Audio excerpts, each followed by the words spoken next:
As a recap to the passé composé, using etre as the auxiliary verb, we modify the past participle, and we modify it to agree with the subject in gender and number. So the past participle of any verb using etre with the passé composé must agree with its subject in gender and number. So for example, if it's a feminine singular, if the subject is feminine and singular,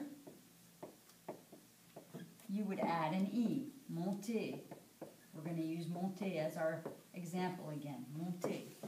If the subject is masculine and singular, you would not modify the past participle. You would just leave it as monter.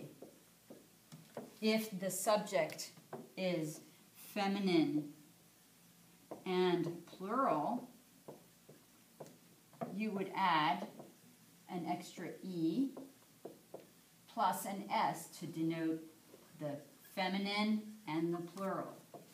If it's masculine and plural, if the subject doing the action is masculine and plural, then you would add an S at the end of the past participle to denote that it is a plural subject that is doing the action.